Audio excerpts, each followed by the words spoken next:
warahmatullahi wabarakatuh. Selamat pagi menjelang siang. Kita berjumpa lagi ya di video kali ini, yaitu pertemuan keempat, masih tentang kasus-kasus pelanggaran hak asasi manusia dalam perspektif Pancasila. Mungkin untuk HAM ini materinya sangat luas dan sangat panjang ya.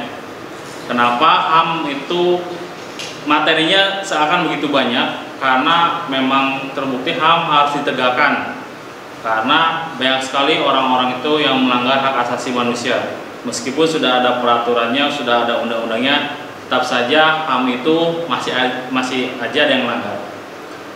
Di video kali ini, dalam pertemuan keempat ini, Bapak menyampaikan tentang penegakan HAM, ya, yaitu upaya penegakan HAM. Tujuan pembelajaran kali ini yaitu menganalisis upaya penegakan hak asasi manusia, menganalisis pelanggaran hak asasi manusia dalam perspektif Pancasila dalam kehidupan berbangsa dan bernegara, memahami hasil analisis pelanggaran hak asasi manusia dalam perspektif Pancasila dalam kehidupan berbangsa dan bernegara. Itu tujuan pembelajarannya. Kenapa HAM itu sering kali dilanggar? Kalau misalkan HAM sering dilanggar, berarti ada sebab akibat. Nah, Bapak menyampaikan, mungkin di samping Bapak ini ya, di samping kiri Bapak nanti ada gambar ya atau PowerPoint, yaitu di mana penyebab pelanggaran HAM itu ada faktor internal dan faktor eksternal. Yang pertama, faktor internal itu sikap egois ya. Jadi masih ada aja sikap egois di antara manusia sehingga HAM itu dilanggar. Ada rendahnya kesadaran mengenai HAM. Ada sikap tidak toleran atau tidak bisa saling menghargai. Itu faktor internal. Faktor eksternal, penyalahgunaan kekuasaan. Nah, terus ketidaktegasan aparat penegak hukum, penyalahgunaan teknologi, kesenjangan sosial dan ekonomi yang tinggi. Kalian mungkin sudah melihat ya ataupun membaca. Jadi ada dua faktor internal dan faktor eksternal yang membuat HAM itu dilanggar ya, yaitu sikap egois, masih ada aja sikap egois, terus ada rendahnya kesadaran, terus faktor eksternalnya itu penyalahgunaan kekuasaan yang sering ada kalian dengar semboyan, kenapa hukum itu tumpul ke atas tapi tajam ke bawah. Nah itu, jadi HAM itu banyak sekali yang melanggar. Maka dari itu, upaya pemerintah kali ini untuk menegakkan HAM, pemerintah berupaya untuk membuat suatu lembaga atau organisasi di luar dari pemerintah. Yang pertama, upaya penegakan HAM, membentuk Komnas HAM ya.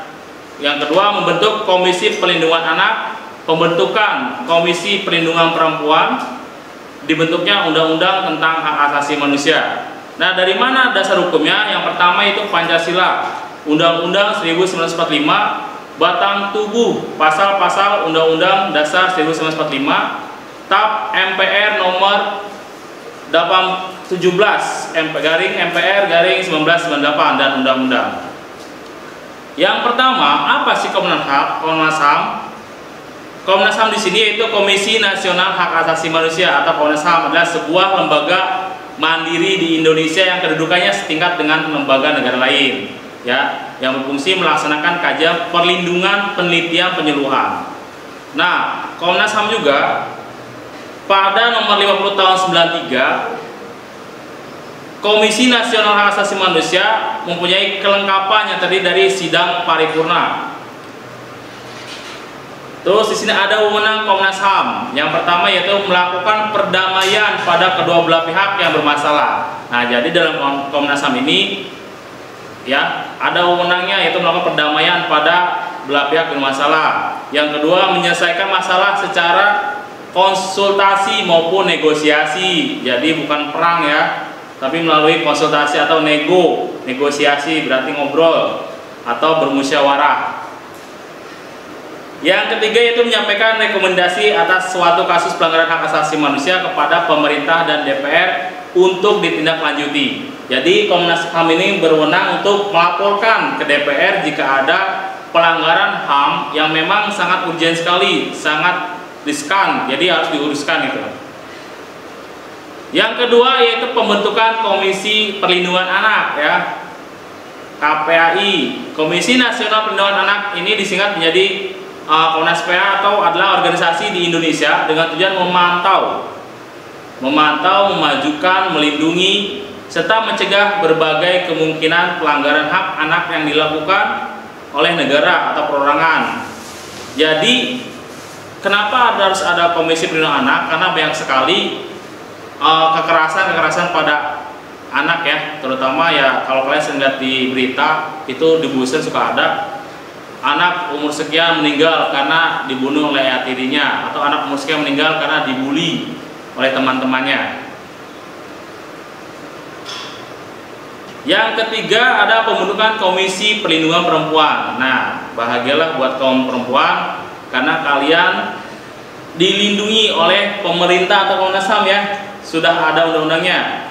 Komisi Nasional Anti Kekerasan Terhadap Perempuan adalah lembaga negara yang independen, yaitu kalau independen berarti berdiri sendiri untuk penegakan hak asasi manusia perempuan Indonesia. Komnas Perempuan dibentuk melalui keputusan Presiden nomor 181 tahun 98 pada tanggal 9 Oktober 1998 yang diperkuat dengan peraturan Presiden nomor 65 tahun 2005. Adapun tujuannya, pengembangan kondisi yang kondusif bagi penghapusan segala bentuk kekerasan terhadap perempuan, menegakkan hak asasi manusia perempuan di Indonesia, meningkatkan upaya pencegahan dan penanggulangan segala bentuk kekerasan terhadap perempuan, dan perlindungan hak asasi manusia. Nah, untuk pembentukan Komisi Perlindungan Perempuan, kenapa harus ada? Karena banyak sekali kekerasan dalam KADART ya, kekerasan dalam rumah tangga. Maka dari itu, ketika seorang perempuan, seorang istri dipukul oleh suaminya, maka silakan saja kalau memang tega laporkan ke kantor polisi, karena perempuan bahwasanya mendapatkan hak dilindungi oleh pemerintah atau undang-undang. Yang terakhir atau keempat ada dibentuk undang-undang tentang HAM. Jadi ketika HAM itu dibentuk, maka harus dilindungi agar kuat kedudukannya oleh undang-undang, yaitu pengaturan tentang hak asasi manusia berdasarkan Undang-Undang Nomor 39 Tahun 1999 tentang hak asasi, mencakup hak-hak sebagai berikut. Mungkin bisa dilihat di sebelah kiri saya. Jadi HAM itu mencakup hak untuk hidup, ya, kalian diberikan hak untuk hidup, hak berkeluarga dan melanjutkan keturunan, berarti menikah, hak pengembangan diri, ya, hak memperoleh keadilan, hak atas kebebasan pribadi, hak atas rasa aman, hak mendapatkan pengajaran, hak mendapatkan kesehatan yang layak. Nah, dalam materi ini Bapak harapkan kalian tahu bahwa HAM itu benar-benar sangat dilindungi, apalagi dilindungi oleh undang-undang agar kuat kedudukannya. Jadi tidak bisa kalian sembarangan melanggar hak asasi manusia, apalagi sampai merebut hak orang, ya. Karena ada peraturannya, ada undang-undangnya. Mungkin materi kali ini sekian dari Bapak, mudah-mudahan bermanfaat ya. Nanti kita lanjut lagi di pertemuan keempat ini ada dua materi yang akan Bapak bahas. Untuk sementara waktu Komnas HAM dulu, nanti selanjutnya ada lagi. Terima kasih atas waktunya. Assalamualaikum warahmatullahi wabarakatuh.